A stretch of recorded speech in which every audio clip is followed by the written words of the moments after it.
Welcome to Healthy Living. I'm Lori Johnson. Thanks for joining us today. Our topic is the fentanyl crisis, particularly how it's affecting our young people. My guest is David Magee, who is a student well-being activist and author. His most recent book, Things Have Changed: What Every Parent and Educator Should Know About the Student Mental Health and Substance Misuse Crisis. David, great to see you. Thanks for being here today. We appreciate your time. Hey, I appreciate you tackling such a vitally important subject. And before we get into all that you have to say, and it is a great deal, we did want to offer our deepest condolences on the loss of your son, who tragically, William, died from a fentanyl overdose, and then another son of yours, Hudson, nearly died. Can you first tell us, before we get into the books that you've written, your own personal story and why fentanyl has touched your life so deeply? Oh, I thank you so much. And, you know, sadly, there's probably nobody watching who either in their family or a friend of a family who hasn't experienced the same thing, because we've just been in this crisis. Like, I grew up wondering, trying to get a picture of the devil, thinking it was this little person in a red suit. Well, my family found out what that devil is, and it was fentanyl. Our son, William, an honors college student, a track athlete at the University of Mississippi, got into opiates early in the fentanyl game. It was pills, you know, and they were passing them around in communities, and I don't think he even knew what he was getting into. And soon he's addicted, got into treatment, relapsed, and he died of an accidental drug overdose. Our son Hudson, as you mentioned, he nearly died also of an accidental overdose. Literally, by the grace of God, woke up from a coma after 2 days, was not brain damaged, and now he is 11 years sober. So I tell people, don't feel sorry for us. We miss our William, but we do know the gift of recovery, that when you can get in early, it's really important to get in early with your children, and they have a good foundation to draw back on.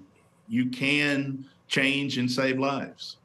So talk about this pill situation, the fentanyl in the pills. It sounds to me like your sons, neither one of them, William or Hudson, meant to overdose on fentanyl. And isn't this happening a lot? There's fentanyl in the pills, but people taking the pills don't know it. When folks know that I go speak in schools and they're anxious about these students at risk, they'll tell me, David, you've got to get in those schools and scare those students about fentanyl. And I'm like, really? See, I wish it was that simple, because nobody goes seeking it. The problem is we've got a pill addiction in this country. All these drugs and pills came to market for good reason, but there are too many in the marketplace that flooded the marketplace. Then the demand got so high for pills like Adderall, Xanax, Percocet, and there's not enough demand. So the drug dealers figured out, we'll make counterfeit ones. And then if we put a little bit of fentanyl in these crudely, poorly made pills, then they're highly addictive. Most students I know, most adults I know who've gotten hooked to fentanyl, got to it that way. They were never seeking it. They got it by buying pills they were calling Adderall or Percocet or, you know, Oxycontin, M30s or Xanax. And so where are people getting these drugs? You know, you talk about street drugs, but they're not being sold on the street anymore, right? Like on an actual street on the corner, like it used to be. Hey, no, that's such a great point. What's interesting in the pandemic, for young people in particular, we saw a shift in the pandemic. It's no longer this drug dealer, shady character on the corner. Most often, drug deals are done on their smartphone through different apps. And, you know, there's just this kind of perfect storm of this technology, of social media and availability and how people are reached. Sometimes they'll make buys on their smartphone and get a delivery to the door from one of the popular food delivery services. And it's all cooked up on the phone through social media apps and other messaging that they can make secure and use code talk, and nobody that looks at it even knows what they're talking about. So I wanted to talk about young people. You were raising the red flag, sounding the alarm about middle schoolers in particular. And a lot of people, a lot of parents are thinking middle school's too young. This is a high school problem. Can you address that? Yes. I will tell you that even 4 years ago, when I first started doing this, a lot of school heads were, "Well, I don't know if you should talk to the middle school. That's a little much." Some parents said the same thing. They're not saying it anymore. I go talk to middle school students now, and I'll see young men, young women in particularly, tears streaming down their face. And it breaks my heart because we're in this mental health crisis where they're feeling aloneness. They're having suicidal ideation. They have people pushing them pills on their smartphone. The world has changed. It's not as it was, and it's a little scary. And we have to get them the education that they deserve so they can find and keep the joy they want and deserve. So are we seeing middle schoolers dying from fentanyl overdoses? There absolutely have been some. And what we know is that when we humans don't like discomfort, and when we have discomfort, we'll often reach for the first thing closest to us to change how we feel. And that could be social media, which fuels dopamine. That could be an eating disorder, which, we can try to get some false sense of control, or that can be alcohol or drugs, and we are definitely seeing more potent self-medication, more binge drinking. What I tell schools and I tell students, and it's really worked for me, which is I don't go in and say, don't do drugs. It doesn't work. It never worked. What I do is talk to them about, look, who all wants joy? And they raise their hands. They all want joy. These substances steal their joy. And that's the kind of education we have to start giving them in schools and as parents. When should parents start talking to their kids about fentanyl? I mean, you have to start the conversation in middle school, if not a little sooner, because nowadays there's no school. The small private Christian school, the big public school that's, look, it's everywhere. It's in every single community in this country, everywhere. And you cannot take for granted that if somebody offers your child, say, an Adderall pill, usually that's counterfeit because nobody's getting rid of their pills. They don't want to. They're in such high demand. Usually it's counterfeit. You need to begin that conversation with them early so they can understand that it's counterfeit, probably, and dangerous, definitely. So talk about that a little bit more. A lot of kids in middle school don't even know what the word counterfeit means. No, that's right. I think what you have to do is first you begin conversations. And I always say, talk to your students with open-ended questions. What have you seen? How do you feel? What are other students that you're hearing about? Let them tell you what's going on. They will if you give them the chance. And then you have to help them understand that, if you take a pill, it needs to come from your doctor and your pharmacy responsibly the way it was meant to be. Your best friend, you cannot go and take a pill there because you don't know where it came from. And you have to assume it didn't come from a good place. Absolutely. All right, we're going to take a break and be right back with David Magee. He is the author of the book, Things Have Changed, What Every Parent and Educator Should Know About the Student Mental Health and Substance Misuse Crisis. Stay with us. Welcome back to Healthy Living. We are continuing our discussion with David Magee, author of the book, Things Have Changed, and boy, have they ever. And we know also, David, that this is your second book, your first one, an award winner, Dear William, a father's memoir of addiction, recovery, love, and loss. I know this is a painful topic for you, but can you delve a little bit deeper into what happened exactly with William and how it impacted you, how that felt as a parent parent, I'm sure you seem like a normal parent, a good parent, and your son seemed like a good boy. Oh, he was the best. You know, he was in youth group every week at church. I mean, I thought I was trying to be father of the year, to be honest.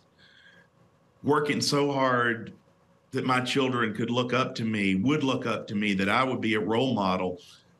And the bad news is, I think, is I succeeded at that. And they did look up to me. And what I didn't realize, I'm thinking I'm just moving along in culture, doing what everybody's doing, self-medicating, grabbing a drink at 5 o'clock, which became more drinks later.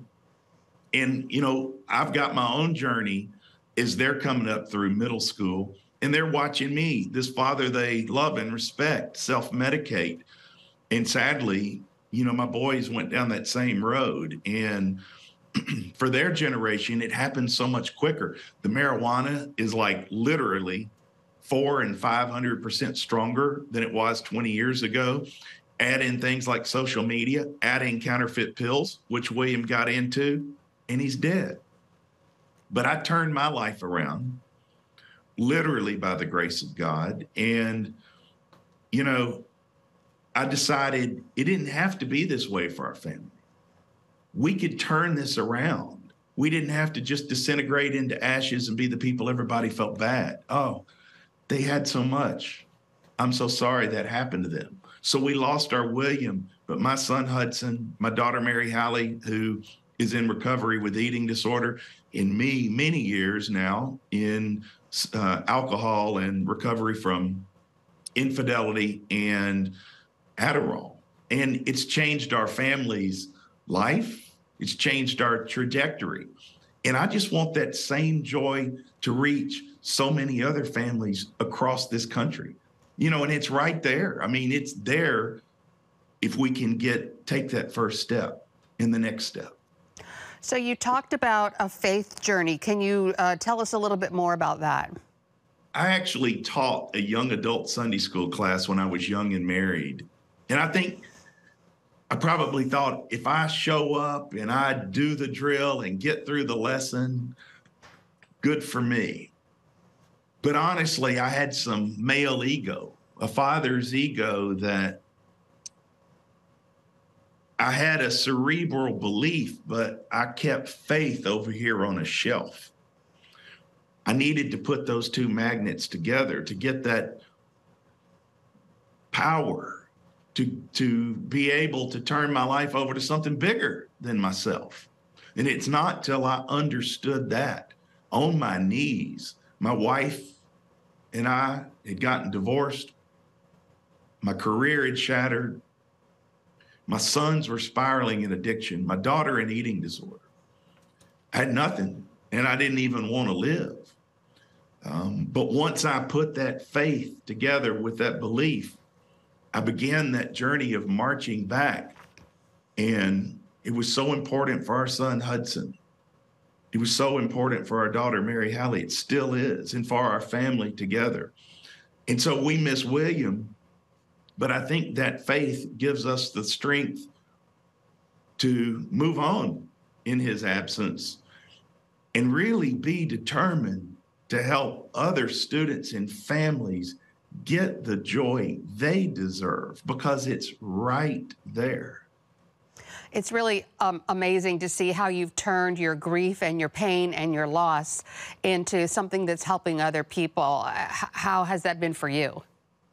Oh, people will say to me, oh, David, I know this can't replace your William. I'll say, well, when I see some students' lives change, their eyes bright when once they were cloudy, I say, you'd be surprised how close it comes. You know, it means everything.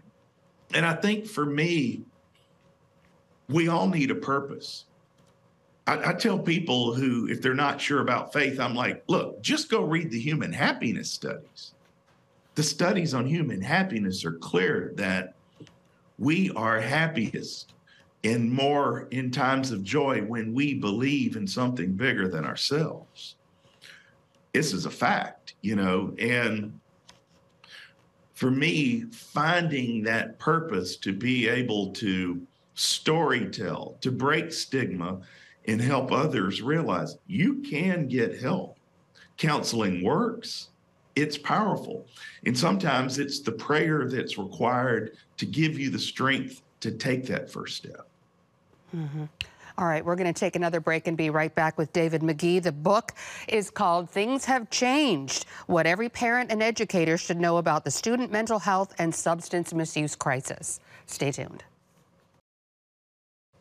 Welcome back, and we're talking with David Magee, author of the new book called Things Have Changed. And David, you really are driving the point that parents of middle schoolers have to really talk to their kids about fentanyl. And a lot of parents of middle schoolers, especially if a middle schooler is their oldest child, really don't know what fentanyl is. So can you talk about really what fentanyl is? Yeah. Well, let me tell you, it is the devil for sure. And it's just this highly potent, addictive drug. And where the message has gotten confusing is we talk so much about the overdoses and deaths that a lot of people think, well, if you take it, you die, like it's cyanide. You can go into most any community in America right now, and you could find, if you do a blood test, thousands of people with fentanyl in their system that very moment, and they're not dropping dead. Well, that's why we have to get the message to young people to understand pills that are not yours, you cannot take. We have to help them understand that why they use substances, why they seek them in the first place, because there is no reality that substance misuse brings you joy. It does not. There's no study that says that. You can't find people mired in substance misuse who will tell you that. The culture is told this lie, and we have to get to our young people and straighten that out with education and information. And I'll be honest, I think schools, parents, but also churches. Churches back in the 70s, when marriages, and there was this realization that we had this marriage crisis, divorce rate soaring, they did a very good job of doubling down on marriage and family programs that have saved so many marriages and families. It's time now that we take more of this joy-based, how do you find and keep your joy, and what are the things that steal it, into our youth groups, into our churches, into our schools. Parents have that responsibility as well. But I don't think they can do it alone. You say that kids are taking pills because they are unhappy. Uncomfortable. Uncomfortable. Like it's not just peer pressure anymore. We used to think that only peer pressure led teens to use substances. More often, a lot of times they use them alone. They are trying to change how they feel. We're having a marijuana epidemic in this country. Addiction is soaring. And I said marijuana addiction. That is a research fact, soaring across this country. Often that is used by young people alone and repetitively, not for a party, but to change how they feel. And what about Adderall? Aren't some kids taking it to do better on tests? Yes, one of the most misused drugs in this country today, particularly on college campuses, is Adderall. And I'm not saying or creating a stigma among those who have a doctor, proper diagnosis, proper use. That's how it's supposed to be. Misuse, using pills that are not yours, is running rampant. In most communities among young people, it's so popular, the supply's not keeping up. And so drug dealers are making fakes. I've seen them. The coloration's close, the stamp on it's close, but it's not the same. It's a fake. And almost 100% of the time, those fakes have fentanyl in them. All right, we're going to take one final break and be right back with David Magee. The book is called Things Have Changed. Stay tuned. Welcome back, and we're talking about the fentanyl crisis with David Magee, author of Things Have Changed. And unfortunately, David, we're running out of time. Where can folks find out more about you and the things that you're involved in and get more information about your books? You can check out more about me at daviddmagee.com, Magee, or you can find me in a simple Google search. And, look, I've been about the mission. When I turned my life around, you go through this experience and you feel like you've been saved, you got to pay it forward. I'm not alone in that. A lot of humans in this world have been on that mission. But it sure is, it sure does feel good to get out and work with families as I've done. We've built an Institute for Student Wellbeing at the University of Mississippi, named after my late son, the William Magee Institute for Student Wellbeing. And we're trying to find solutions. We're trying to socialize solutions. And I'll be down at a school next week in Alabama, up in Maryland soon, talking at another school, just out spreading that gospel, because that's the only way I know how to do it. And you do speak at schools, and what other types of organizations? Hey, if I can get there and make it happen, I get in companies, churches, schools. I'm called to spread this message. I'm called to join with others to help find solutions. And if I'm able, I usually try to figure out how to get there.